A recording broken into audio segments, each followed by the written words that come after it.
সেই ব্যবস্থা করে যায়নি।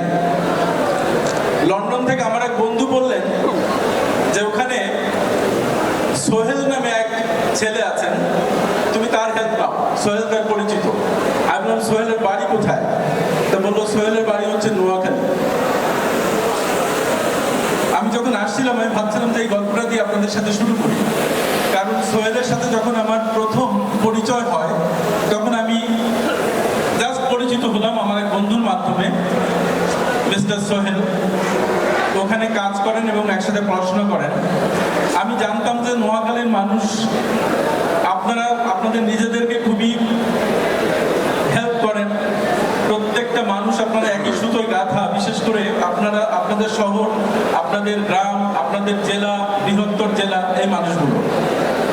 কিন্তু সোহেলের সাথে পরিচিত হওয়ার পরে আমার ধারণা এমন চমৎকারিত্ব এসছে, আমি এতটাই খুশি হয়েছি যে ভদ্রলোক আমাকে মনে করেছেন তার আপন ভাইয়ের মতো, এবং আমাকে তিনি তার যেখানে তিনি থাকতেন সেখানে থাকার ব্যবস্থা করেছেন এবং এক সপ্তাহ ধরে আমার সাথে ঘুরেছেন, ঘুরে একটা থাকার জায়গার ব্যবস্থা হয়েছে।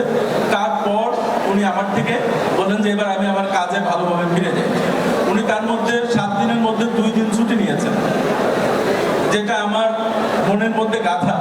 আমি প্রচন্ড খুশি হয়েছিলাম এবং তার প্রতি কৃতজ্ঞ হয়েছিলাম, এবং সোহেলের প্রতি কৃতজ্ঞতা আমি মনে করি আজকে আমি সেই আমার যে একটা স্বস্তি এনে দিয়েছিল, আমার একটা বিপদ থেকে উদ্ধার করেছিল, সেই কৃতজ্ঞতা আমি মনে করি আপনাদের নোয়াখালী বাসীর সব মানুষের প্রতি।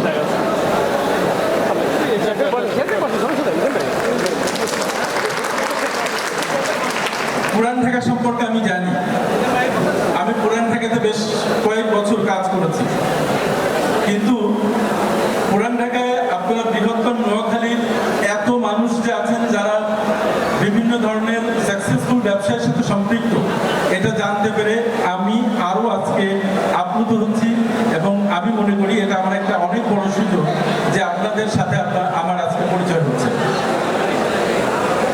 ঘোষক যিনি বলছিলেন যে আমাকে আসলে আপনারা সবাই চিনবেন না, কারণ হচ্ছে আমাকে যারা চিনেন তারা মূলত বিজনেস ফাইন্যান্স নিয়ে কাজ করেন, সভা, সেমিনার, সিম্পোজিয়াম সেখানে, বা যারা লেখালেখি করেন তারা চিনেন।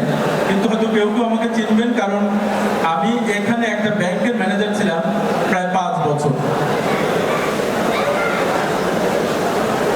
মিস্টার রুবেলের কাছে আমার কৃতজ্ঞতা যে রুবেল এবং মিস্টার সুমন এই দুজন আমাকে আপনাদের সামনে কথা বলতে দেওয়ার সুযোগ করে দিয়েছেন।